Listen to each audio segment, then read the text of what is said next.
क्या भर्तियां रद्द होंगी। अभी अगर हम विजिलेंस के माइंडसेट के हिसाब से देखें तो विजिलेंस ये कह रहा है कि वो नहीं चाहते कि, ना वो उनकी इच्छा है, ना वो चाहते हैं, ना वो सिफारिश करेंगे सरकार से कि जो पेपर लीक में भर्तियां हैं उनको रद्द किया जाए। उसकी सबसे बड़ी वजह यह है कि पहला जो सबसे प्राइम कंसर्न है वो ये है कि ये विजिलेंस का मैंडेट ही नहीं है कि वो सरकार को रद्द करने की सिफारिश अभी करे, क्योंकि रैकेट जैसी चीज अभी नहीं मिली है, पेपर लीक मास लेवल का नहीं है। उमा आजाद का जो अपना नेटवर्क था वो फैमिली स्पेसिफिक था, 2 बेटे और खुद, और एक उसमें दलाल था। उससे ज्यादा मास लेवल का नेटवर्क नहीं है जिसमें कोचिंग इंस्टीट्यूट इन्वॉल्व हों या फिर कोई और तरह के इंस्टीट्यूट इन्वॉल्व हों या कोई ऐसे दलालों का बीच में कोई रैकेट हो, ऐसा कोई नहीं निकला है अभी। तो विजिलेंस तो नहीं चाहता कि मास लेवल पर कोई चीजें, क्योंकि है नहीं, इसीलिए वो नहीं चाहते कि कोई जो ब्लैंकेट जो भर्ती को रद्द कर दिया जाए, परीक्षा को रद्द कर दिया जाए। दूसरी एक और बात समझने की है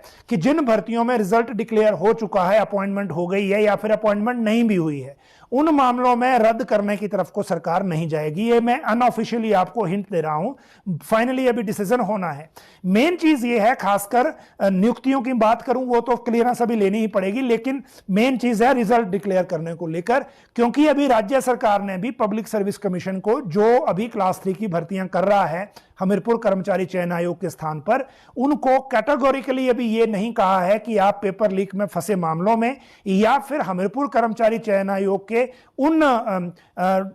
रिकॉर्ड को लें जिनमें परीक्षा हो चुकी है, सिर्फ रिजल्ट डिक्लेयर करना है या डॉक्यूमेंट वेरिफिकेशन भी पहले करनी है। तो ये अभी कैटेगोरिकली सरकार की तरफ से कहा नहीं गया है, इसीलिए अभी इस मामले में फैसला सरकार को लेना है। विजिलेंस की तरफ से कोई हर्डल नहीं है, विजिलेंस से जब पूछेंगे तो वो बता देंगे कि किस तरह से आगे बढ़ना है, लेकिन विजिलेंस एटलीस्ट मास लेवल पर परीक्षाएं रद्द करने के फेवर में नहीं है। और वो इसलिए नहीं है,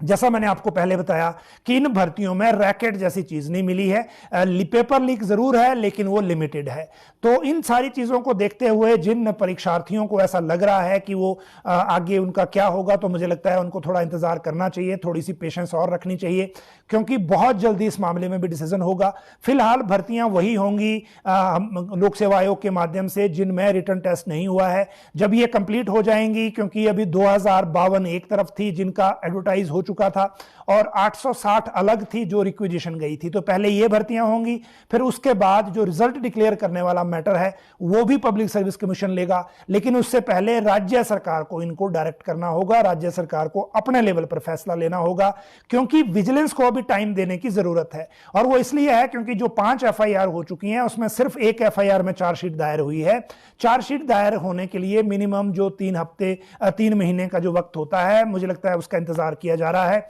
और जब एक बार चार्जशीट दायर हो जाएगी तो कम से कम ये चीजें लिमिट हो जाएंगी कि जो पेपर लीक का जाल है वो कितने तक है, तो इसीलिए थोड़ा इंतजार करने की जरूरत है।